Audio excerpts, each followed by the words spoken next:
Obrigada. Bom dia, boa tarde a todos. Eu queria agradecer ao Sai e à Adriane pelo convite, pela oportunidade de estar aqui interagindo um pouco mais com vocês. Eu queria agradecer a vocês também pela presença. A gente sabe como os horários são escassos na universidade, né? E dizer que eu fiquei bastante contente com o interesse que o tema despertou, pelo número de inscrições, pela presença de vocês. E, por outro lado, também um tanto preocupada, né? Porque, afinal de contas, isso quer dizer que muitas pessoas talvez não estejam dormindo tão bem assim. Eu sou Maria Filomena Seolim, como a Adriane já começou a me apresentar. Eu sou enfermeira e, atualmente, eu dou aulas na Faculdade de Enfermagem aqui da Unicamp, né? E o meu tema de interesse na pós-graduação, né, a minha linha de pesquisa, é o sono e o sono em algumas condições específicas, principalmente a qualidade do sono. Daí veio esse convite. Então, é interessante também essa oportunidade de divulgar isso com vocês. Eu não lembrei de colocar meu e-mail aqui, mas a Adriane tem meu contato e depois, se alguém quiser alguma coisa a mais, eu fico à disposição, tá? Eu trouxe mais perguntas, tá? Eu trouxe algumas perguntas que eu vou tentar responder junto com vocês até à medida que a gente for desenvolvendo a palestra. São perguntas que as pessoas me fazem em palestras, outras, ou então em alguma entrevista que a gente concede, ou perguntas que surgem no dia a dia, né? E aí eu direcionei para o interesse que eu imagino que seja, né, o de vocês aqui, pelo que a Adriane havia me dito. Tá? Então, em primeiro lugar, né, algumas parecem muito óbvias, mas vocês vão ver que nem mesmo os pesquisadores mais renomados têm respostas seguras sobre elas. Então, a primeira pergunta é: dormir é importante? Quais as funções do sono? Quais as consequências de você não dormir bem ou então de não dormir o tempo suficiente, considerado necessário? Qual a duração ideal do sono? Será que eu, né, estou dormindo o suficiente? Como que eu posso saber disso? Existe um horário ideal para dormir ou é indiferente? O sono pode influenciar no desempenho acadêmico? Também é uma grande dúvida dos pesquisadores que ainda não chegaram a uma resposta, né? Mas estamos chegando perto. Quais os fatores que auxiliam ou prejudicam o sono? E como têm dormido os estudantes universitários? Aí eu trouxe alguns resultados bem rápidos de algumas pesquisas que eu fiz aqui com estudantes universitários aqui, mas são amostras pequenas, tá? É mais para vocês terem uma ideia da coisa. E o que podemos fazer para dormir melhor, né? Então, como estratégia de marketing, eu deixei para o final para tentar manter todo mundo por aqui. Bom, começando então com a primeira pergunta, né? Acho que tem um símbolo bem significativo aí, que é o Garfield. Como a gente pode considerar que o sono é importante? Para isso, a gente precisa primeiro, então, definir, né, o que é o sono. E como essa questão de como dormir melhor exige mudança de comportamento, é muito importante eu começar tentando realmente convencer todo mundo que dormir é muito importante, na hora certa. Bom, o sono é um estado fisiológico e comportamental singular, específico. Tem características muito específicas. E ele é cíclico, ou seja, uma coisa da qual a gente tem certeza é que a gente dorme e acorda, pelo menos em termos parciais a gente tem certeza disso. Bem, até um certo dia. Como definição comportamental, quais são as características do sono? Todo mundo sabe, a imobilidade, os olhos fechados, ou algumas pessoas dormem com olhos entreabertos. Talvez vocês já tenham reparado isso, até causa um pouco de susto na gente. A ausência de interação produtiva com o ambiente. Durante o sono, quem já não foi fotografado numa posição um tantinho quanto comprometedora? Porque ele nos torna vulneráveis, né? Então, a gente perde a capacidade de interação produtiva com o ambiente. Por outro lado, isso tudo, todo esse comportamento, ele tem uma reversão bastante fácil, razoavelmente fácil, por meio de estímulos sensoriais, auditivos, táteis, né? Visuais, se você acender uma luz de forte intensidade no rosto do sujeito, der um beliscão, chacoalhar, etc. Então, são formas razoavelmente fáceis de reverter esse comportamento. Por outro lado, uma coisa bastante importante é que o sono nos torna muito vulneráveis em termos de comportamento, né, em termos de responsividade ao ambiente. Então, os animais procuram abrigos para dormir.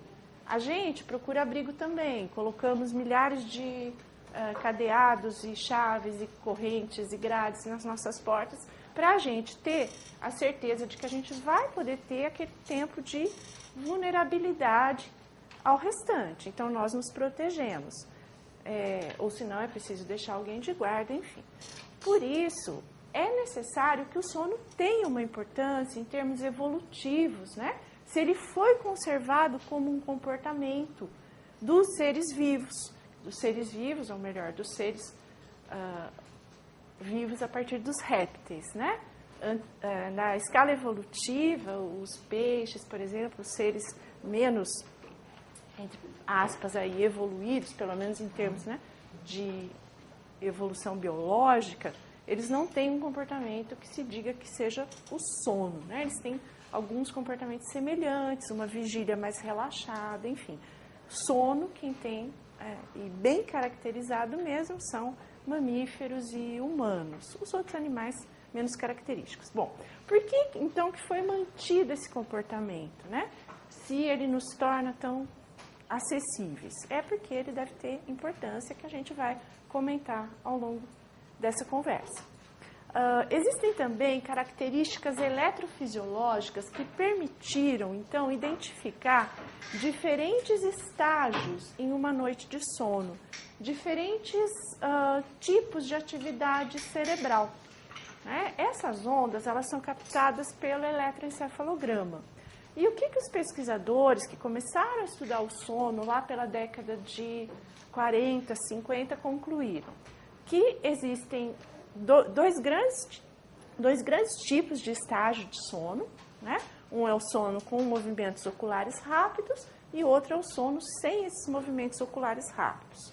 O sono com movimentos oculares rápidos, ele também é chamado de sono paradoxal, porque quando a gente olha o eletroencefalograma resultante, né, daquele estágio de sono, a atividade das ondas cerebrais, você diria, alguém que analisa aquilo diria que o indivíduo está em vigília. As ondas são de baixa amplitude e muito rápidas, de alta frequência. Então, parece que o indivíduo está em vigília. Só que, em termos comportamentais, ele está totalmente com a musculatura atônica, totalmente relaxado, sem movimentação. E é nessa fase do sono de movimentos oculares rápidos, ou sono REM, que se supõe que aconteçam os sonhos, ou a maior parte deles. Então, esse é um grande estágio do sono. Daí existe o outro estágio, que é chamado de sono não REM, ou sincronizado, que se divide em 4. E esses 4 de acordo com a sua profundidade. Tá? Então, existe desde o sono superficial, que são os estágios 1 e 2, e o sono profundo, que são os estágios 3 e 4. A gente usa uma representação gráfica para representar esses estágios ao longo de uma noite de sono. Então, o que vocês podem ver aí é, na abscissa, né, os horários, tá? E nas coordenadas, os tipos diferentes de estágio que aparecem. Vocês podem ver que ele é representado como se fosse uma escada, cujos degraus a gente vai descendo. Então, nós temos o estágio 1 e 2, que é pelo qual nós iniciamos uma noite de sono, isso vai se aprofundando, chega no estágio 4, que é aquela barra vermelha lá embaixo, né?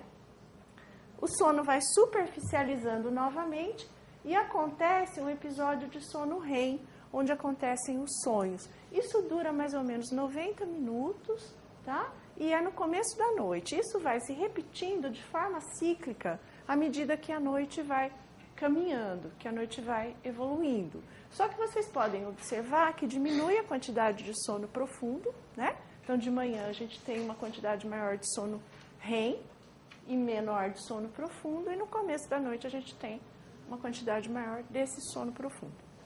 Tá? Então, assim que a gente representa o ciclo de sono de um indivíduo adulto jovem. Na verdade, a gente está representando aí o sono de vocês, né? porque o meu já está mudando. Tá? À medida que as pessoas vão envelhecendo, essas características mudam. Nos bebês, elas também são diferentes, nas crianças, e nos adolescentes, ela já vai se aproximando aí dessa quantidade. Mas vocês podem perceber que se vocês despertam muito cedo, provavelmente vocês perderão uma boa parte do quê? De sono REM, tá? Ele será encurtado. Por outro lado, se forem dormir muito tarde, pode ser que esse sono de ondas lentas ele fique mais comprimido, ele tem uma duração menor. Bem, voltei. Tá. Então, colocar essas características, um pouquinho de como que ele é, então a gente vai agora passar para outra pergunta. Né? Se dormir é importante, quais são as funções do sono? Sim, dormir é importante, né? Senão eu nem estaria aqui, nem vocês. Mas, para quê? Para recuperação e preservação de quê? Recuperação e preservação são palavras-chave para os pesquisadores do sono. Todo mundo concorda, tá? Mas do quê? Aí surgem as discordâncias, aí surgem as dissidências. Das energias físicas perdidas durante a vigília? Será? Mas se fosse isso, a gente podia ficar simplesmente em repouso. Nós não precisaríamos dormir. Nós poderíamos ficar em repouso lendo, em repouso físico e não do nosso sistema nervoso central. Então surge a próxima pergunta. Será que é uma questão, então, de preservação, de recuperação das funções cerebrais? Ou será que ambas têm alguma implicação aí, algum comprometimento caso o sono não ocorra, não aconteça ou não aconteça de forma satisfatória, tá? Outra pergunta que fica muito na cabeça dos estudiosos, né, de todos. Será que ele é importante na manutenção da saúde física e mental? Por nossas observações empíricas, a gente pensa que sim, né? O que dizem, será, os experimentos, as observações com metodologia científica? E ele serve para evitar a sonolência excessiva no dia seguinte?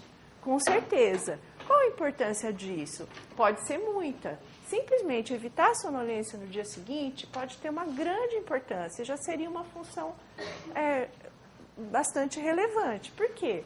Você não, estando sonolento no dia seguinte, você não consegue uma interação social adequada, você pode bater seu carro, você pode não querer ir trabalhar, enfim, são vários os custos da própria sonolência, né? Agora, como se podem investigar as funções do sono? Como elas podem ser, então, compreendidas e identificadas, né? A forma da gente investigar a função de alguma coisa, né, alguma função, é privando o sujeito, privando o animal, o ser humano, daquela função, né, suprimindo e vendo o que acontece. Tá? Essa é a forma que é utilizada também no estudo do sono.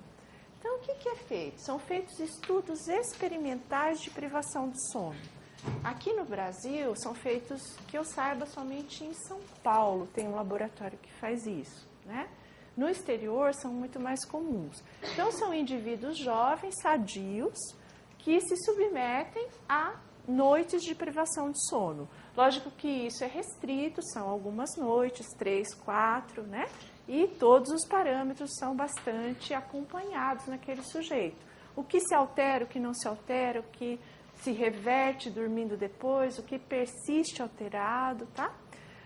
Outra forma, mas a gente não pode, né, estudar muita gente fazendo esse tipo de experimento. E nem seria ético você fazer esse experimento de uma forma prolongada demais. Então, tem que haver outras maneiras. Uma outra maneira são os estudos longitudinais. Estudos longitudinais que seguem uma população. Então, você estuda essa população em vários momentos, né? Existem estudos atualmente que acompanham populações há mais de 20 anos e que já inferem que a falta de sono traz prejuízos importantes para aquelas pessoas. A falta, a privação, a redução de tempo de sono, tá? Então, comparam-se os bons e os maus dormidores, controlando outras características, né? Lógico. E estudos retrospectivos, que seriam os mais fraquinhos. O que seria um estudo retrospectivo? Seria eu perguntar para uma população, para vocês, por exemplo, quem dormiu bem ou mal no ano anterior ou no mês anterior. Né? E a partir daí eu veria quem tem um problema de saúde e quem não tem. E controlaria algumas características, faria uma comparação e diria, bom, então a falta de sono está associada a X ou Y. Muito bem. Então, aí, o que foi descoberto, né, a partir desses estudos? Os estudos que fazem uma privação mais aguda, gente, de sono, uma privação completa ou parcial durante algumas noites, eles observam principalmente alterações comportamentais. Principalmente, mas não só. Tá? Vocês mesmos, quem já passou noite sem dormir aqui? Todo mundo. Quem já virou uma noite sem dormir? Quem já virou muitas noites sem dormir? Vocês reconhecem alguma dessas características que eu coloquei aí? Irritabilidade? Possivelmente, né? Humor deprimido? Talvez não. Isso já é com o passar do tempo, né? Ansiedade? Muitas vezes a gente não percebe que é a falta de sono que está provocando isso. Apetite aumentado é um comportamento automático. Se você ficar muitas noites privado de sono, que foi isso que os experimentos fizeram, eles privaram de sono sujeitos durante 3 noites, 2, 3, 4. Então, um comportamento automático, uma grande apatia, um prejuízo da atenção, da memória e do raciocínio, que vai se agravando com o passar, né? Com o aumento dessa privação. Então, desde um prejuízo de memória que te faça esquecer algumas palavras, até um prejuízo mais grave mesmo, né? Que te confunda na sua interação com o ambiente. Um prejuízo do raciocínio, isso é uma coisa bastante grave, que merece bastante atenção, por exemplo, no caso de alguém que dá plantão, ou num hospital, ou numa empresa em que cuide de aparelhos importantes, que possam trazer risco, né, de explosão, para um piloto de avião, para um motorista de caminhão, porque essa dificuldade de raciocínio vai impedir que ele tenha uma reação adequada frente a uma situação nova.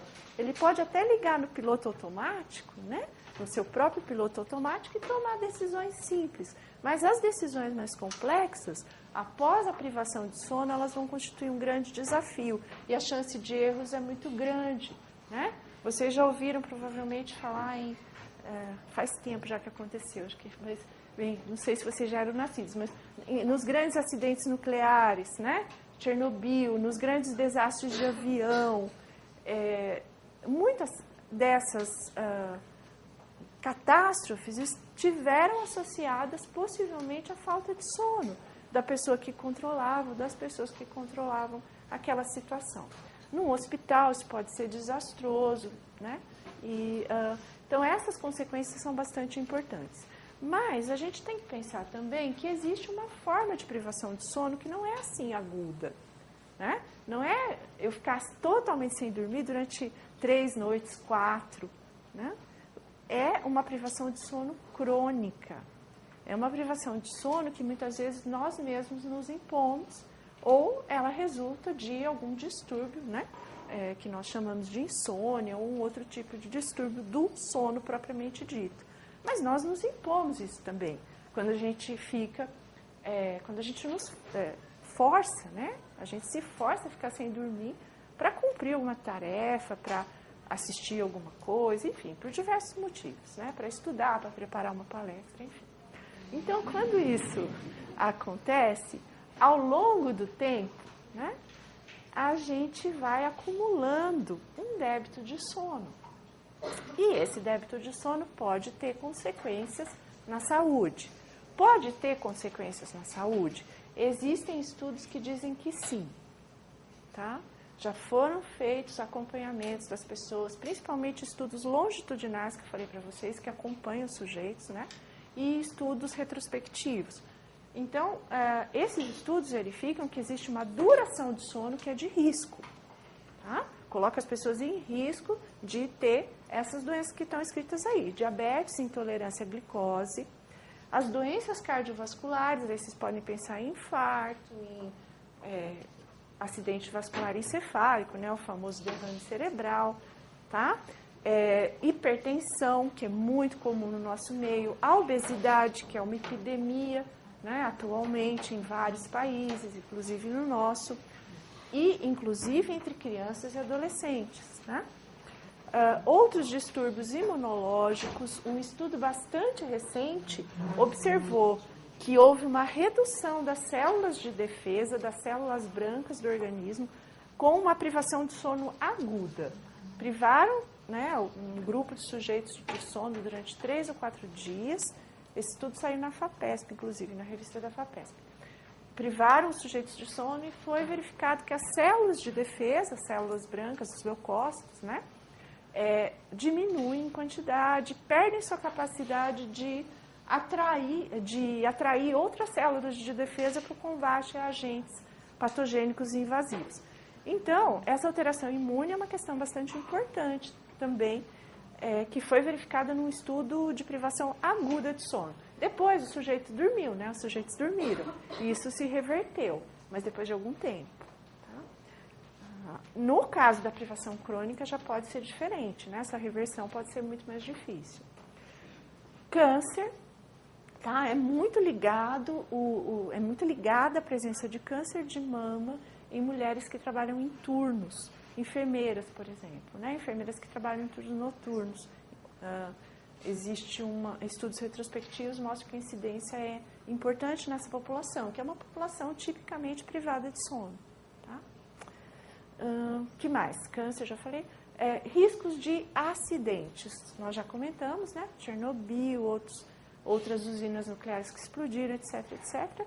E custos econômicos, porque você tendo todas essas doenças que estão listadas aí, você vai ter uma grande população que vai faltar do trabalho por diversos motivos, né? Então, é estimado que o custo econômico dos distúrbios de sono, da privação de sono, sejam bastante altos atualmente. Existem... bom, aqui é só para dar uma ilustradinha rapidinha nos órgãos mais comprometidos, né? Coração, pâncreas com risco de diabetes, a medula óssea com risco de comprometimento imune, etc. Ok? Tá. Então, a partir daí, a pergunta que surge é: se a privação crônica de sono nos leva a tantos riscos, né, qual é a duração ideal do sono? E como saber se eu estou dormindo o suficiente? A duração ideal de sono, segundo a maior parte dos pesquisadores atualmente, e os estudos começaram a aumentar muito no século XXI, né? Desde o ano 2000, mais ou menos, para cá, aumentaram muitos estudos dessa natureza. A quantidade ideal de horas de sono seriam de 7 a 7 horas e meia. O que a gente sabe, ou melhor, o que a literatura nos traz, é que menos de 6 horas ou menos de 6 horas de sono, colocaria o sujeito em risco de adquirir diversas doenças crônicas, né? De ter hipertensão, de ter obesidade, de desenvolver uma doença cardíaca ligada a um comprometimento dos vasos sanguíneos, né? A vir apresentar um infarto do miocárdio, enfim, a ter problemas imunológicos, talvez até desenvolver um câncer, e também aqueles que dormem 9 horas ou mais. Principalmente no caso das pessoas idosas, né? Essa duração do sono superior a 9 horas é muito ligada ao aumento da mortalidade. Então, são parâmetros assim, importantes para a gente ter em mente, né? Como um fator de risco adicional, além de você ingerir gorduras, que todo mundo sabe que gorduras animais, que todo mundo sabe que é de risco, né? Para sua saúde cardiovascular, além de você ser sedentário, que também é um risco para a saúde cardiovascular, para a obesidade. Então, dormir menos de 6 horas ou mais de 9 também passa a ser considerado um risco para a saúde cardiovascular, um risco para você ter um aumento de peso, para você ter um câncer ou déficit imunológico. Diga. Por que dormir mais de 9 horas é um risco? difere? Então, aí existe um fator de confusão que é uma possível depressão, tá? E muitas vezes esses estudos epidemiológicos, eles não conseguem te explicar a causa, tá? O que eles observam, por enquanto, é um fenômeno. A gente não tem estudos experimentais. Nos estudos em que você tem menos de 6 horas de sono de duração, eles são muito comparados àqueles de privação de sono.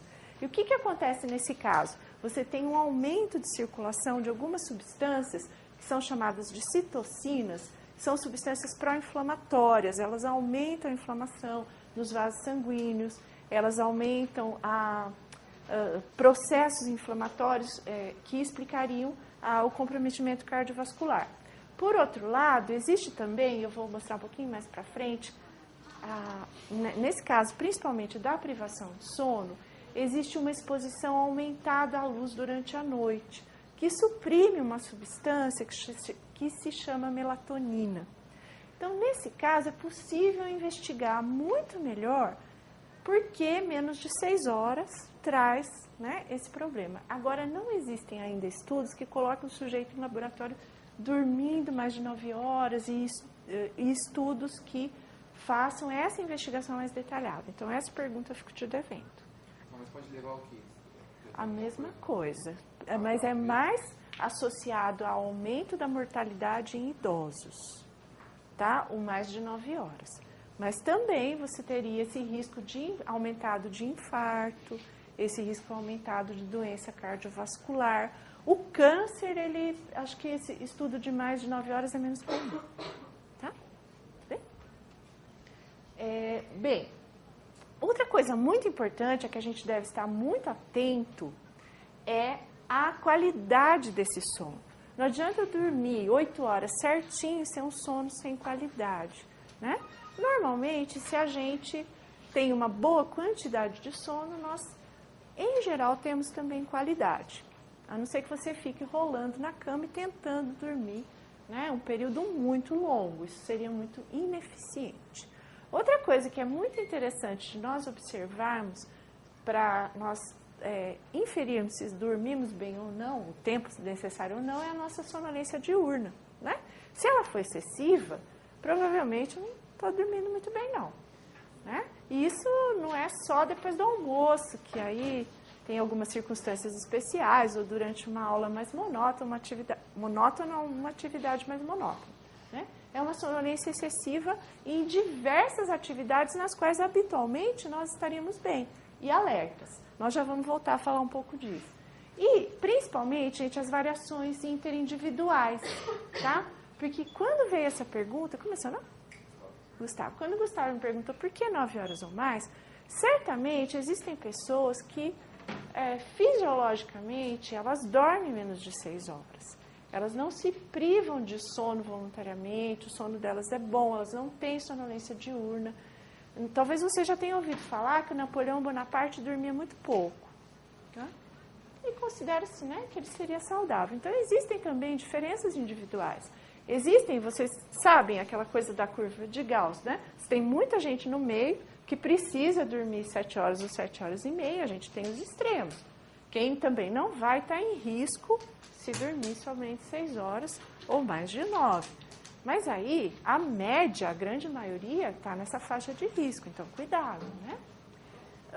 Quando eu falo nas variações interindividuais, eu queria mostrar também para vocês um gráfico que mostra as variações ao longo da idade. Esse gráfico, ele mostra na abscissa a idade em anos, tá? E nas ordenadas são os minutos. Dá para enxergar o número? Dá ali atrás também? Tá. Então, ele começa... Esse estudo foi realizado por esse estudioso chamado O'Hare, né, esse pesquisador, e ele avaliou, fez uma meta-análise, uma reunião de vários estudos a respeito do sono dos 5 aos 85 anos de idade. Vocês observam que as crianças de 5 anos têm que dormir quase 10 horas. Então, para elas não vale essa nossa regra, né, de 7 ou 7 horas e meia. Para elas é fisiológico um sono de maior duração. Mas isso vai se reduzindo à medida que a idade avança. Com 85 anos, vocês podem observar que o que diminuiu muito é essa faixa preta. Dá para observar isso? Essa faixa é o sono de ondas lentas. É um dos estágios do sono profundo. Por isso que os avós de vocês, os meus, quando eram vivos, tinham um sono muito fácil de acordar, vamos dizer assim. Né? É um sono muito superficial e é um sono que não é tão restaurador quanto o nosso. Para a nossa restauração, principalmente das atividades do sistema nervoso central, esse sono de ondas lentas é muito importante. Existe um pesquisador que diz que o sono é do cérebro e para o cérebro. Que a gente poderia, ele contesta todas as outras colocações dos outros pesquisadores, né? Mas ele diz assim, que a gente poderia evitar muitos distúrbios simplesmente com uma vigília relaxada, simplesmente descansando. Só que o cérebro não descansa de outra forma a não ser dormindo. Então, nós precisamos do sono para o cérebro. Isso diz ele, né? O Jim Horn, um dos pesquisadores. Isso é verdade também. Precisamos do sono para o sistema nervoso central, com certeza. Né? É a única forma em que o nosso sono tem, né, de obter, então, um estado específico de recuperação. Mas as outras coisas também têm sido mostradas que ocorrem. Né? Enfim, essas são as diferenças entre as idades. Vocês podem ver que o idoso não precisa dormir muito menos, ou não dorme muito menos do que os adultos jovens. Né?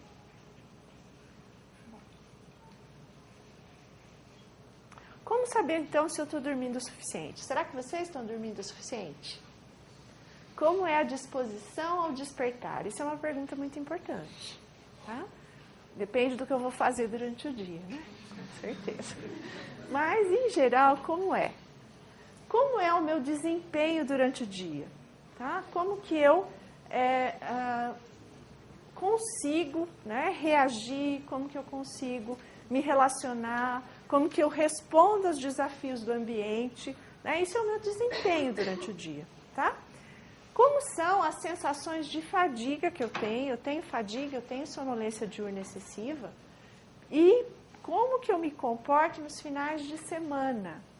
Se eu posso estender meu sono, normalmente a gente pode estender o sono no final de semana. Isso não vale para as mulheres que já têm uma certa idade, que têm uma casa para cuidar, etc, etc. Mas para vocês eu penso que ainda vale. Tá? Então, como vocês se comportam nos finais de semana? Vocês estendem o sono ou ele tem a mesma duração? Quem estende? E quem não estende? Que sorte, gente. Bom, então vamos testar a intensidade da nossa sonolência diurna? Eu trouxe para vocês responderem, vocês mesmos vão somando os seus pontos. É um questionário bem simples, muito usado para a identificação de sonolência diurna normal ou excessiva. Tá? Então, tem as instruçõezinhas aí, né? Qual é a probabilidade de você cochilar ou dormir e não apenas se sentir cansado? Nas seguintes situações, daí vem as situações lá embaixo. Considere o seu modo de vida e mesmo que você não tenha vivido algumas, com base nas outras, imagine o que aconteceria. Daí você escolhe 0, nunca ia cochilar, 1 é pequena a probabilidade, 2 é média e 3 é grande. Então, são 8 perguntas, sentado e lendo, qual seria a probabilidade, vão fazendo as suas pontinhas, assistindo TV, sentado quieto em lugar público, por exemplo, em um teatro, reunião ou palestra. Andando de carro por 1 hora sem parar como passageiro. Tá? Ao deitar-se à tarde para descansar quando possível. Sentado conversando com alguém, aí é duro, né? Mas... Agora, vocês imaginem assim, depende do horário, né? Tem uma hora que se eu sentar para conversar com alguém, eu vou dormir. Mas tentem imaginar isso durante o dia, tá? Sentado quieto após o almoço, sem bebida com álcool e em um carro parado no trânsito por alguns minutos. Somaram? Então, soma, por favor.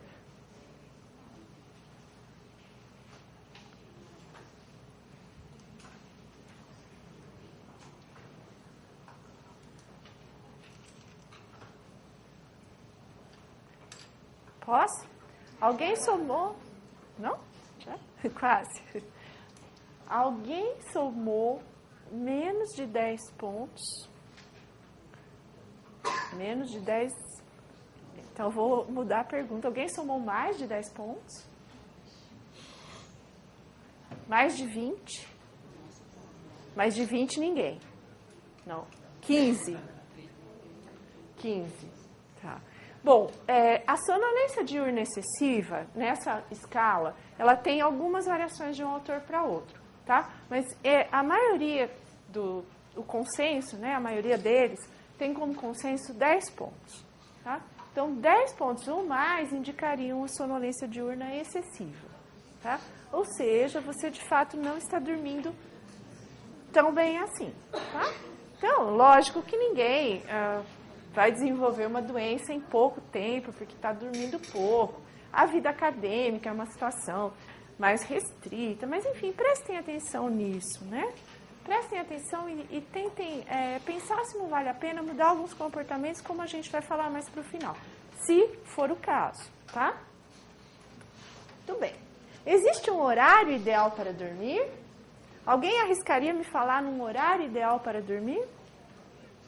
Depende da balada? Depende da prova no dia seguinte também, né? Das 10 às 6. Oi? Das 10 até meia-noite de dia? Da meia-noite às 10. Ah, das 10 à meia-noite só? Ah, para ir dormir. Ah, entendi. Ah, tá certo. Claro, claro. Das 10 à meia-noite. Você pode escolher 10, 11, meia-noite. Na privação de sono. Alguém acha que é mais cedo, mais tarde? Na verdade, tem duas coisas. Isso é uma pegadinha, tá? O melhor horário para dormir é à noite. Na verdade, eu diria junto com o colega ali que é das 10 às 6, tá? Ou melhor, das 10 às 6 como período. E concordaria com você que das 10 à meia-noite seria muito bom. Porque a gente está indo dormir à noite. A gente vai passar a noite dormindo, tá? Existe dentro disso diferenças individuais, certo? Tem pessoas que são chamados vespertinos. Os vespertinos gostam de dormir tarde. Há um tempo atrás, eles eram tratados injustamente de boêmios, de preguiçosos. Não é, gente. Isso é uma determinação genética. Isso é uma determinação biológica e não só comportamental. Eu sou vespertina também. Aí, tem os indiferentes que conseguem manipular melhor seus horários de sono e tem os matutinos. Os matutinos são aquelas criaturas que, às 5 horas da manhã, acordam felizes da vida. E às vezes até põe música. Terrível, né? E às 9 da noite, pode esquecer, né? Porque ele não vai com você na balada, não vai tomar cerveja, não vai nada. 9 da noite que ele quer dormir. Brincadeiras à parte, né? Esses tipos, a gente chama de cronotipos, eles já são muito bem definidos pelos estudos, né? Que se ocupam disso, né? Que se ocupam das nossas variações temporais. Porque a gente tem variações temporais ao longo do dia. Vocês já devem ter ouvido falar nisso. Existe uma ciência que se chama cronobiologia, né? Existe todo um ramo da ciência que estuda essas nossas variações temporais e que sabe que o nosso organismo sabe se é noite ou se é dia. Tá? Não somos só nós, em termos conscientes, que sabemos, mas o meu fígado sabe, o meu coração sabe, e ele espera que o que é para acontecer de dia, aconteça de dia, ou seja, que você se alimente de dia, que você esteja ativo de dia, que você durma à noite. Uma inversão disso é maléfico para o nosso organismo. E tudo começou porque o nosso mundo, né, a nossa Terra, ela surgiu desde muito tempo, muito tempo atrás, com uma alternância entre claro e escuro, entre dia e noite. Tá? Então, nós evoluímos nesse ambiente. Nós evoluímos, né, considerando uma evolução do ponto de vista biológico, num ambiente temporalmente organizado, em que a certeza que se tem é que o dia dura 12 horas e a noite dura outras 12. com variações conforme a latitude em que você se encontra, né? Suécia, Círculo Polar Ártico, Groenlândia, etc. Lógico que as durações são diferentes. Mas isso é a maior certeza que a gente tem, que a noite segue o dia. E isso influenciou a que sobrevivessem, em termos evolutivos, os seres vivos adaptados a essas variações. E não somente adaptados, mas aqueles que conseguiam antecipar essas variações, que se preparavam antes de anoitecer para a noite. Não necessariamente em termos comportamentais, mas em termos fisiológicos, né? Então, existe, vamos dizer assim, um slowdown, né? Uma tranquilizada no nosso organismo quando a noite vai chegando, em termos fisiológicos, tá? A nossa pressão arterial diminui à noite, a nossa temperatura corporal diminui à noite, o nosso ritmo cardíaco diminui à noite. Esteja você dormindo ou não. Só que se você não estiver dormindo, o seu organismo vai estar sendo forçado, né, a fazer atividade no momento que não é adequado para que ele faça. Bom, vamos prosseguir. Como eu falei para a Adriane, eu falo muito e esqueço dos slides. Nós temos pelo menos 3 relógios que regulam nossa vida. Um relógio social, um relógio solar, que é o ambiente geofísico, né? O social são os nossos compromissos, e um relógio biológico, que é interno. E esse relógio biológico, ele está aonde, gente? Alguém já estudou esse assunto? É muito lindo. O nosso relógio biológico, ele se localiza numa região do cérebro, aqui é um corte sagital do cérebro, porque eu sei que tem estudantes de exatas, de humanas, que talvez não estejam muito acostumados com essa imagem, não tenho tanta certeza. É um corte sagital, né? Eu cortei o cérebro de assim, né? E eu estou vendo ele de ladinho, né? Então, o que eu vejo ali, né? É uma porçãozinha muito pequena de uma região que se chama hipotálamo, que está circulada em vermelho, que é o núcleo supraquiasmático. Esse núcleo é considerado o nosso relógio biológico, ou o nosso relógio biológico principal, né? Talvez existam outros, mas ele é o mais importante, né? E ele se situa, vocês podem ver, bem próximo, ou pelo menos eu posso dizer isso para vocês, ele se situa sobre uma região que se chama quiasma óptico, tá? Esse quiasma óptico é a região que recebe as fibras da inervação dos nossos olhos, né? E essas fibras, elas chegam no quiasma, elas cruzam e vão até a retina, nossa, essa foi boa. Elas vão até o centro, né, de interpretação da visão, até o córtex visual que fica na porção posterior do cérebro, né, na região occipital. Mas existem algumas fibras que não vão até lá, elas param no núcleo supraquiasmático e elas transmitem a informação luminosa para essa região do cérebro, para que ela saiba e informe o nosso organismo se é dia ou se é noite. E isso não chega ao nosso consciente, tá? Tanto que pessoas que são cegas, mas que têm preservado essa parte de recepção luminosa, são cegas por outros motivos, né? Elas também recebem esse tipo de informação, embora muitas vezes elas não consigam interpretar aquilo que, né, é visto por algum tipo de distúrbio, mas elas recebem informação luminosa. Alguns cegos não, outros sim. Depende muito do tipo de patologia. Mas essa informação de dia e noite, então, ela não é consciente. Nós não sabemos, o nosso organismo sabe. Só que se você acender a luz durante a noite, ele não vai interpretar, né? Ele vai interpretar em alguns casos que essa luz forte é um prolongamento do quê? Do dia.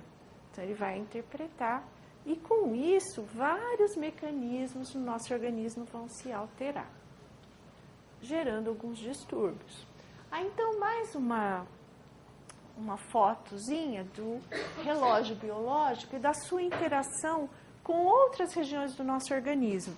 Porque, atualmente, sabe-se que nós não temos relógios, esse relógio bem entre aspas, né? Tudo bem, né? Nós não temos relógios somente no sistema nervoso central. Também o nosso organismo, na periferia, ele é capaz de ter um comportamento cíclico.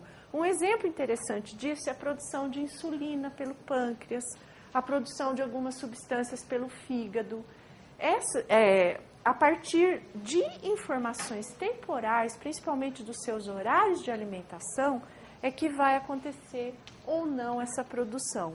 E é muito interessante que exista uma harmonia entre a informação que vem do sistema nervoso central, tá? Que vem do núcleo supraquiasmático e chega nesses órgãos, como vocês estão vendo nas linhazinhas vermelhas pontilhadas, né? São informações por via hormonal ou por via nervosa, né? É muito interessante que essas informações coincidam com as outras, por exemplo, com os horários de alimentação. Senão, a gente vai ter um descontrole maior ou menor no funcionamento desses órgãos. Tá? Bom, aí, assim, o que interessa, né? O que interessa mostrar para vocês é que existe uma substância que é inibida pela luz. Essa substância se chama melatonina. É um hormônio que é produzido pela glândula pineal. A melatonina tem diversas funções, algumas já conhecidas, outras não muito bem. Uma dessas funções é que ela é indutora do sono. Portanto, se a gente se expõe à luz durante a noite, a gente vai estar inibindo a produção de melatonina e prejudicando o início do nosso sono. Tá? Por meio de algumas conexões, né, a informação luminosa, vocês estão vendo o desenho do olho, ela atinge a glândula pineal, que é quem produz o quê? A melatonina. Tá? A informação luminosa estimula a produção, inibe a produção, e o escuro permite que essa produção aconteça. Tá? A melatonina tem uma fotozinha muito ruim aí da forma molecular dela, mas ela tem essas ações que vocês estão vendo aqui, olha, antioxidante, anti-inflamatória, anti-hipertensiva, antitrombótica e antilipidêmica. Todas essas ações são propostas para essa substância, que claro que também tem efeitos colaterais, né, que também precisam ser melhor definidos. Mas, em termos fisiológicos, no nosso organismo, essa substância teria todas essas funções, todas essas atividades. Aí, é uma parte da explicação do porquê a privação de sono resultaria em possibilidade de câncer, possibilidade de hipertensão, possibilidade de distúrbios imunes, de distúrbios cardiovasculares. Por quê? Porque a privação de sono, ela acaba tendo uma relação muito estreita com a supressão da melatonina. Se a gente deitar no escuro, se a gente ficar no escuro, o que provavelmente vai acontecer conosco? Nós vamos dormir, né? Para não dormir, a gente normalmente fica onde? Num local claro. Se eu trabalho à noite, né? Eu fico num local claro. Se eu preciso ficar no computador, no chat ou no Facebook, etc., eu vou ficar com uma luminosidade importante na minha retina, não é verdade? Então, eu estou inibindo o quê? A produção de melatonina, tá? E essa inibição vai inibir, ou melhor, vai impedir os efeitos benéficos na melatonina do nosso organismo. Tá? Oi? Claro? Quando você estava mostrando na minha parte, como fica o hipotálamo, pode estar relacionado com a área celular, né, próxima, sabe se pode afetar alguma coisa da linguagem? Da linguagem? Não, que eu conheça, não tem estudos nesse sentido, não. Não tem essa relação. Ele seria um núcleo bem definido, bem separado, com conexões bem definidas também. Tem como ver para algum, sei lá, uma ressonância, se tem alguma região do córtex que está prejudicada por causa do sono, por algum exame? Mas a falta de sono não prejudica esse núcleo em termos fisiológicos, anatômicos. Ela prejudica o organismo. Esse núcleo não sofre, ele somente faz o controle. Tá? Bem interessante, mas isso não acontece. Bom, existem, no entanto, variações... desculpe. Você disse que a luz inibe a produção de melatonina. Uhum. O som inibe a produção de algumas substâncias? Olha, o som, eu não sei, na verdade eu não sei te dizer se ele inibe a produção de alguma substância, mas o som é muito importante por causa do ruído alto, acima de 40 decibéis, por causa do estresse que ele provoca. Ele está muito associado com distúrbios de sono. Não sei se era esse o sentido da pergunta. Era. Tá acabando já? Ah, tá bom. Então rapidinho. Nossa, falei que ia falar demais. Bom, então vamos lá. Vamos ver rapidinho se vocês... Qual o cronotipo de vocês? Tentar fazer essa soma rapidinho. Porque é bem... Depois vem as dicas. Ou então vamos fazer depois. Vai, eu deixo com a Adriane para vocês fazerem. Pode ser? Pode ser? Se der tempo eu volto. Tá? Que agora eu queria falar se o sono pode influenciar no desempenho acadêmico, né? E existem muitos estudos a esse respeito, só que é muito difícil da gente mapear isso, porque são muitas as variáveis envolvidas, né? De qualquer forma, teve um estudo muito interessante, feito com bastante rigor, com um número grande de estudantes, que pôde observar, e foi esse resultado que eu achei interessante trazer para vocês, que existem 4 padrões associados com um bom desempenho acadêmico, com o desempenho acadêmico. Então, é a quantidade de sono, a qualidade, a regularidade e a preferência de horários, tá?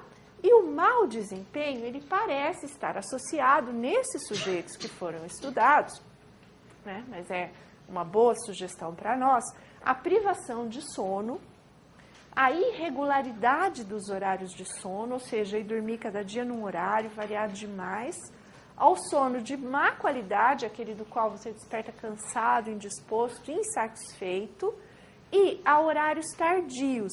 Então, as pessoas vespertinas, elas estariam mais sujeitas a um mau desempenho acadêmico. Só que aí tem um contaminante, vamos dizer, né? Uma covariável que é importante, que muitas vezes os vespertinos também participam mais de baladas, faltam mais das aulas que acontecem de manhã. Então, esse fator seria um confundidor, tá? Desse último resultado. Mas vale a pena a gente ter isso em mente. O estudo completo está com a referência aí abaixo. Quais os fatores que auxiliam ou prejudicam o sono, que já são conhecidos? Bem, o álcool, principalmente próximo da hora de dormir, né? O álcool na hora te relaxa, né? Dá sonolência, mas depois ele contribui para um sono ruim durante o passar da noite, né? Quem ingere álcool tende a ter um sono interrompido depois. A nicotina, seja em forma de cigarro, seja em forma de pets, de chicletes, qualquer forma ela interfere no sono. A cafeína, café, chocolate, chá preto, chá mate, alguns refrigerantes tipo Pepsi, Coca-Cola. Sedentarismo e refeições pesadas perto da hora de dormir e dispositivos eletrônicos. Os dispositivos eletrônicos, tipo um laptop, né, um notebook, um iPad, etc., eles são muito responsabilizados hoje em dia por má qualidade do sono, principalmente de jovens como vocês, porque é sabido que a gente fica, vocês, né, os jovens, fica na frente do computador, fica no chat, às vezes vira uma boa parte da noite, né? Ou trabalhando, que seja, ou mesmo em diversões, né? Diversas, jogos, etc. Então, esses dispositivos, eles têm sido responsabilizados por uma redução importante de sono da população jovem no mundo. E, em consequência, diabetes, obesidade, etc. Eu queria mostrar... Oi, desculpa. Mas ele só interfere no sono se você, no caso, deixa de dormir para... Sim, com certeza. Mas se você, por exemplo, usa durante o dia, mas dorme nos horários regulares, Não. então não vai haver... Exatamente. Como é seu nome? André, isso mesmo, André, você colocou muito bem colocado. Se você se privar de sono para utilizar esses dispositivos, certamente. Aqui algumas características de sono dos estudantes de enfermagem quando eles entram na primeira atividade prática no hospital. Eles começam muito cedo, às 10:50 da manhã. E vocês podem ver ali onde está em negrito que eles têm uma redução importante do horário de acordar e uma redução do tempo de sono. Eles passam a dormir em média 376 horas, ou seja, 6 horas e 16 minutos. Eles estão próximo da faixa de risco que a gente havia comentado, né, com vocês. Então, isso nós estudamos aqui mesmo com estudantes do nosso curso de graduação. E um estudo anterior que... acho que está meio pequeno, né? Que eu realizei com uma aluna que mostra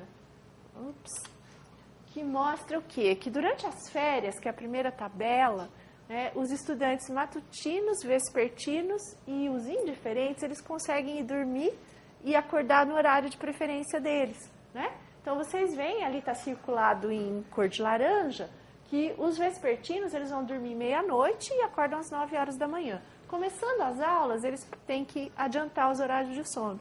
Então, eles passam a dormir às 23 horas, 23 e pouco, e passam a acordar às 6 horas e 19 minutos em média. E tem uma redução de meia hora de sono, que nem parece tanto, né? Mas eles ficam com em torno de 7 horas somente, um pouco menos de 7 horas de sono, tá? E isso acontece com todos, tanto vespertinos como matutinos como indiferentes. Todos têm que forçar seus horários para se adaptar à universidade.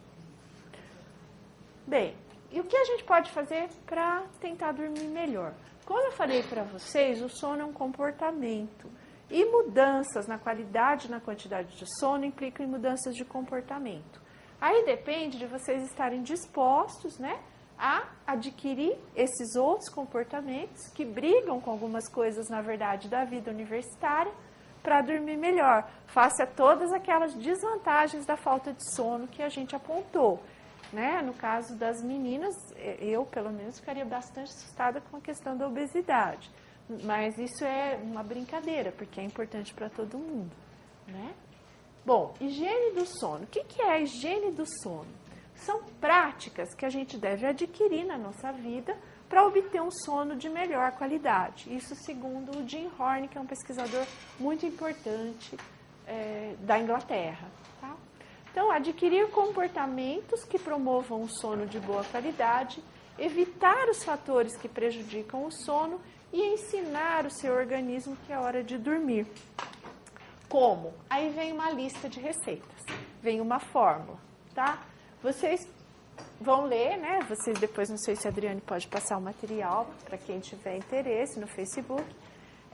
Mas a verdade é que a gente vai seguir alguns comportamentos e outros não, à medida em que a falta de sono nos incomodar, nos preocupar e for deletéria para a nossa vida. Saber que isso vai atrapalhar o início do seu sono.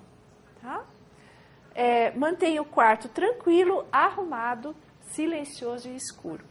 Use colchão, travesseiro e lençóis confortáveis. Evite temperaturas extremas no quarto, muito frio ou muito calor. Tente manter um ambiente agradável para ser condutor ao seu sono. Mantenha horários regulares para dormir e principalmente para acordar. Né? Uma pessoa com problemas de sono, ela deve ser o mais regular possível para ensinar o organismo, né? Ajudar o organismo a entender que é hora de dormir. Use sua cama somente para dormir. Tá? Não leia, não, existe também, os autores ainda comentam, dormir e atividade sexual, tá? Não leia, tudo bem, não leia, não assista TV, não faça refeições na cama. Sobretudo, não faça da sua cama uma mesa de escritório. Não fique trabalhando e resolvendo seus problemas no leito, porque eles vão te conduzir a um sono de má qualidade. Eles vão fazer com que você associe a sua cama com coisas desagradáveis, que são diferentes do sono. Tá? Bem, eu acho que como dicas era isso. Tem o Horn-Stibeg, o questionário, mas acho que a gente esgotou o tempo. Dá tempo? Dá tempo? Podemos fazer o questionário para vocês verem se são matutinos ou vespertinos?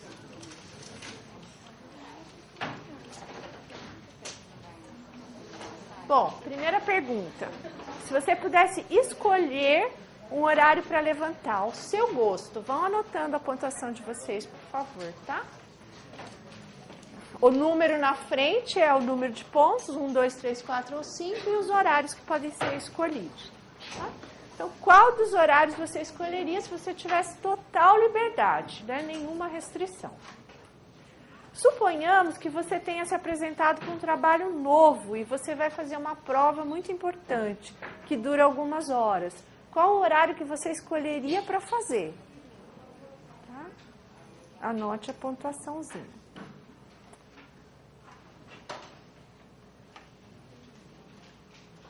Posso passar? Se você pudesse planejar a sua noite com toda a liberdade, da forma que você mais gostasse, a que horas você iria dormir? Tá? Você tem total liberdade de decisão.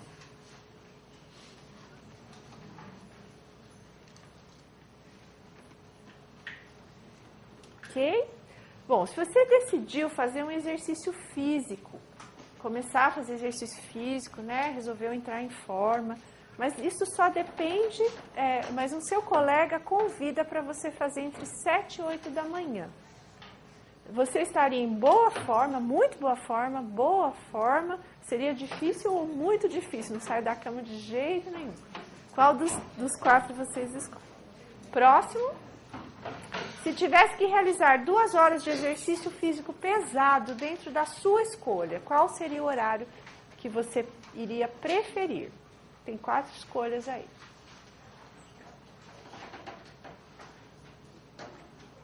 Tudo bem? Pode passar?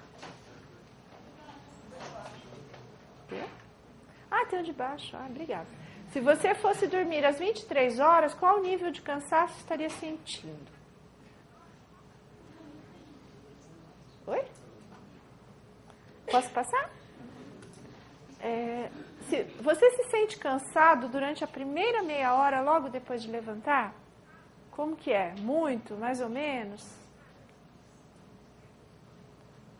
E o outro, a que hora do dia você se sente melhor? Você se sente mais disposto, mais vigoroso, mais entusiasmado?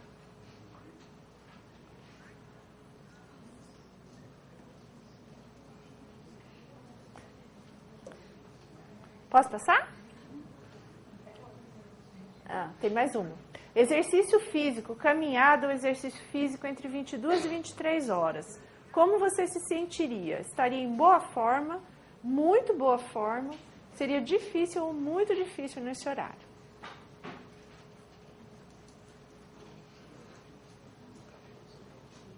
Ok? Posso passar? Agora, deem uma sumadinha, daí vocês vão ver que vocês obtiveram. Aqui, esse autor desse questionário, ele faz uma divisão nos muito matutinos, moderadamente indiferentes ou intermediários, moderadamente vespertinos e muito vespertinos, ou definitivamente. Alguém já se identificou? Quem é vespertino? Muito vespertino. É difícil mesmo no extremo. Quem é vespertino, moderadamente? Quem é intermediário? É a curva de Gauss, né? É o esperado. E matutino? Quem é? Quem vai confessar? Matutinos, é? E vocês sentem isso na vida de vocês? É assim. Isso tem um correspondente genético, tá? Tem genes que determinam isso. Gente, muito obrigada pela atenção. Agora são as perguntas, se alguém as tiver.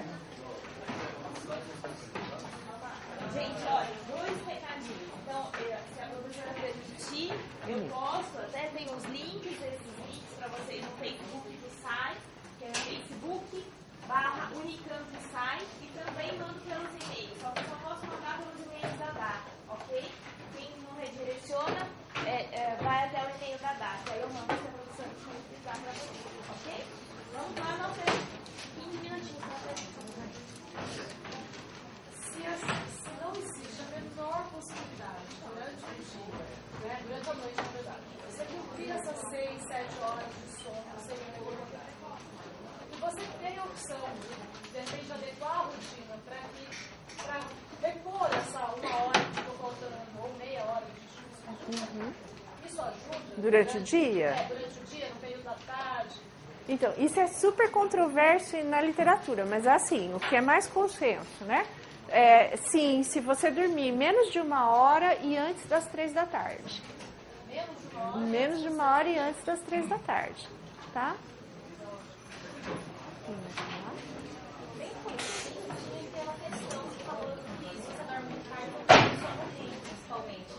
Se dorme muito tarde, perde principalmente sono de ondas lentas. Mas aí, nesse caso, se for dormir lá pelas 2 da manhã, você perde, com certeza? Não, você não perde totalmente, você reduz. tá? Você reduz. Aí depende da eficiência do seu organismo em obter mais ou menos. O sono de ondas lentas, ele é muito importante.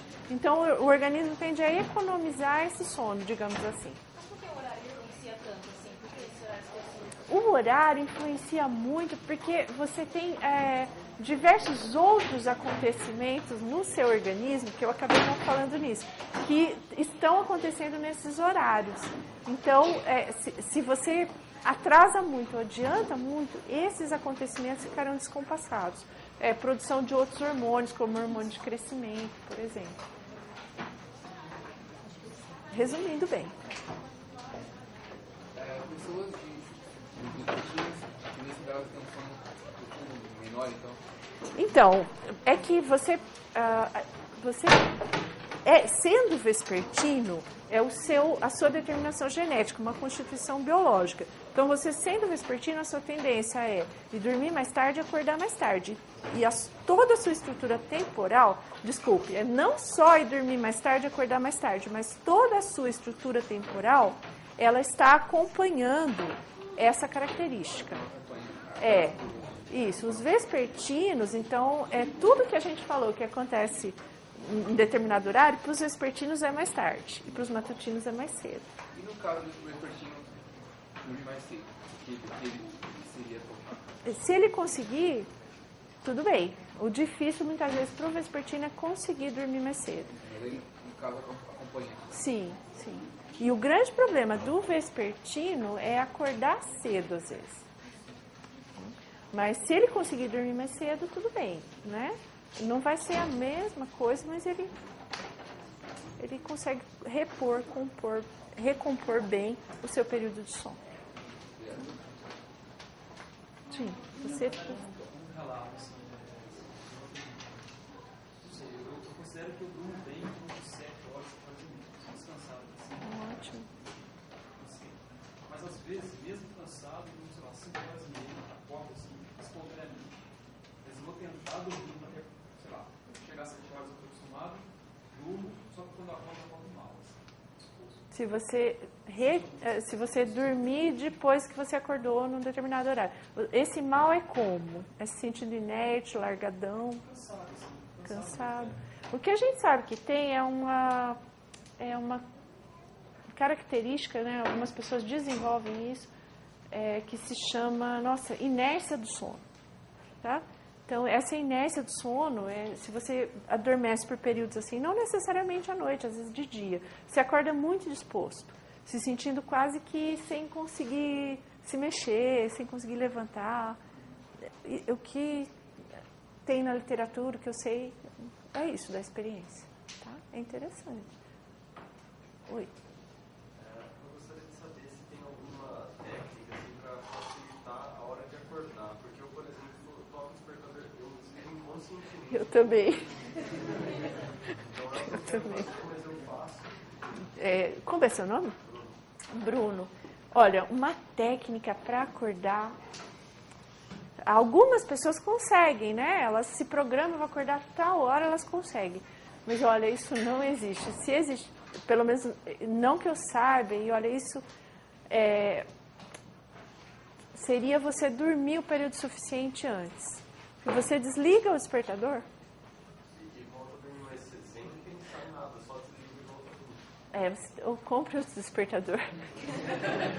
Brincadeiras à parte, assim... Você teria que arranjar outra estratégia mesmo de alguém te chamar e se certificar de que você acorda. Porque uma técnica mesmo eu realmente desconheço. Eu já vi uma vez que você pode botar 3 despertadores. Sim. Meia hora e meia hora. Porque você está vendo sono. Se, por exemplo, toca às 6 da manhã com sono pesado, o próximo você vai tocar no sono leve. Entendi. Sim, então você teria, olha, aqui uma estratégia que o colega está sugerindo. Você programa, tipo, 1 hora antes que toca o despertador, 1 hora antes do que você precisa acordar, para você tentar ir. Mas eu realmente, assim, uma técnica interna é uma boa ideia. Essa é uma boa estratégia. Sim. Isso, seria mais ou menos, compre um outro despertador, eu garanto que alguém te acorde. Pode ser também o despertador, mas aí corre um pouquinho, mas é uma boa ideia, mas corre um pouco o risco de de não acordar mesmo e o despertador parar. Né? Eu já ouvi também de um despertador que ele sai pelo quarto e você tem que correr atrás. E aí não tem jeito, né? Aí você tem que acordar. Mas, olha, eu te confesso que eu tenho um problema parecido. Acho que ela. Sim. E para dormir, porque muitas vezes eu estou muito cansada com sono, mas eu não consigo dormir. Você consegue relacionar isso com alguma coisa a mais que acontece? Muitas vezes, situações de extremo cansaço, elas não são mesmo condutoras do sono. Aí você teria que tentar relaxar, descansar primeiro, tipo, esvaziar a mente. Mesmo deitando, um quarto escuro, silencioso, não dorme. Ficar 6 horas deitada. Nesse caso, a recomendação é ficar 20 minutos deitada. Se você não conseguir sair, vai fazer alguma coisa bem assim na penumbra e evitar ficar na cama rolando. A recomendação é essa, mas também não ir para um lugar luminoso ou fazer nada muito estimulante, senão também vai prejudicar.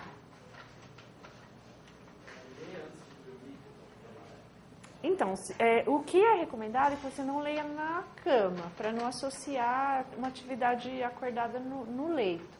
Mas ler em si, não.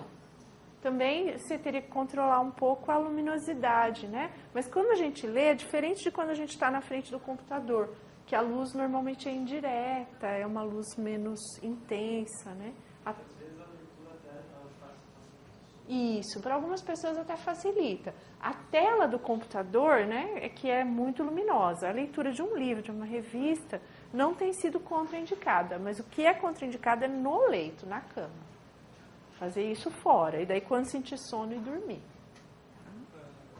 Tinha 2 perguntas. Uma é se dormir demais está ligado à depressão. E como faz, por exemplo, se eu vou numa balada sábado à noite, aí para dormir de domingo para segunda é horrível. Eu venho, às vezes não consigo nem ir para aula. É? Se tem alguma coisa, se é, por exemplo, é porque eu relaciono isso a dormir, tipo, chegar em casa às 8 e ficar dormindo até às 3.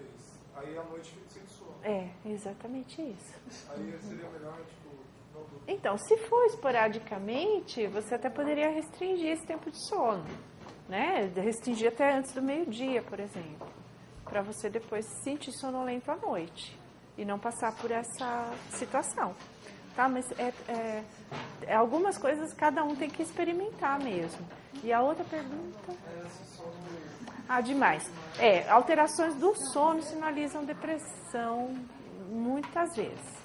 Muitas vezes alterações do sono, dormir demais ou não conseguir dormir ou ter alguma alteração de horário muito inusitada podem sinalizar uma depressão.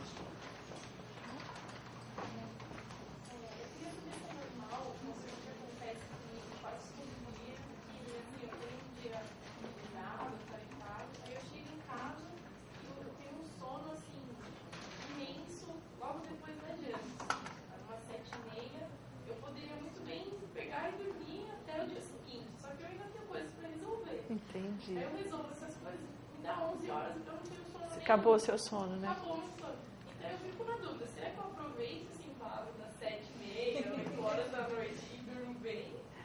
Ou se eu deixo para mais tarde, porque eu tenho que resolver certas coisas ainda, e aí já... Aí você perde o bonde, você perde o trenzinho do sono. É normal isso? Então, existe um pesquisador que estudou isso muito bem. Ele se chama Charles Eisler. E é muito bonito o estudo dele. A gente tem certas zonas que chamam zonas de manutenção da vigília, zonas temporais nas nossas 24 horas, tá? Zonas de manutenção da vigília e zonas facilitadoras do sono. Né? Cada um tem um pouquinho diferente isso, então não dá para dizer a minha é de tal a tal hora, a sua é de tal a tal hora, né? Mas a gente percebe que exatamente isso que você falou. E tem uma hora em que se a gente deitar e dormir, a gente dorme até o dia seguinte, até passa o dia. Tem outras horas que você não consegue dormir. Isso é normal. Agora, o que você tem que ver é como fazer para isso não prejudicar você, sua vida, seu desempenho. Porque, né, aí já é outra questão que é mais difícil responder, mas normal é. Vou falar uma estratégia quem é estudante trabalhadora também. Dá um cochilinho, a minha técnica é um cochilinho de 1 hora, que você consegue descansar um pouco, aí você faz as atividades, você está mais relaxada para dormir. Eu falo, é descansar para dormir. É o meu descanso para dormir. Esse é ótimo. Uma horinha, das 7h30 às 8h30, levanto, mas vou fazer coisas mais leves e não coisas tão intensas. Tão pesadas. Isso é uma estratégia que eu, estudante trabalhadora, desenvolvi. Isso é muito interessante, isso pode ser muito bom. Teria só 2 probleminhas. Ela não conseguia acordar com tanta facilidade por estar nessa zona aí de manutenção de indutora do sono. E algumas pessoas têm inércia do sono, como é seu nome? Francis Mar, como o Francis Mar falou. Mas se não tiver isso, a estratégia pode ser muito boa para você. Eu durmo assim 8 horas por noite, mas chega na aula, tanto de manhã quanto à tarde, eu preciso tirar aquele cochilo de 20 minutos. Mesmo que a aula seja interessante, eu quero escutar o que o professor está falando, eu não consigo ficar acordada. Você não consegue. E todo dia acontece direto isso. Toda aula. Bom, olha, aí, não sei, talvez tenha alguma coisa associada com refeição. Tem, é logo depois que você fez refeição, não necessariamente. Olha, a gente, na verdade, é que isso nem sempre se manifesta, mas o nosso ritmo de sono, ele evoluiu, né, de um ritmo que era mais fragmentado. A gente tinha um sono mais fragmentado, que tinha alguns períodozinhos durante o dia, períodos curtinhos. Só que com o passar do tempo a gente abandonou isso, mas algumas pessoas pode ser que manifestem, tá?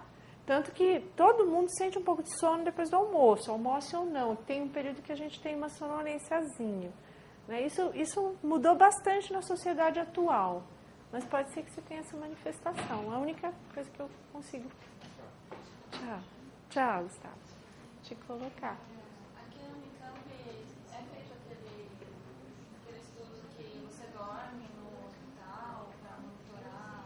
Polissonografia, põe vários aparelhinhos e tal. Não é feito ainda não. Não é feito. Tem a intenção de fazer, mas local e funcionários ainda é um problema grande. Tem algum lugar? Tem. Isso aqui é particular. E tem que ser bem indicado, né? Porque o valor é alto, né?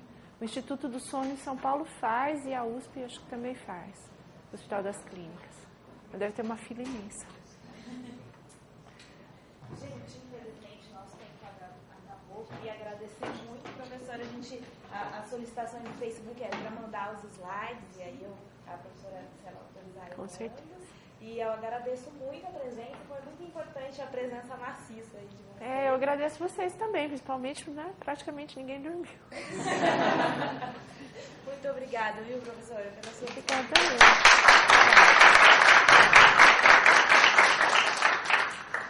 Obrigada.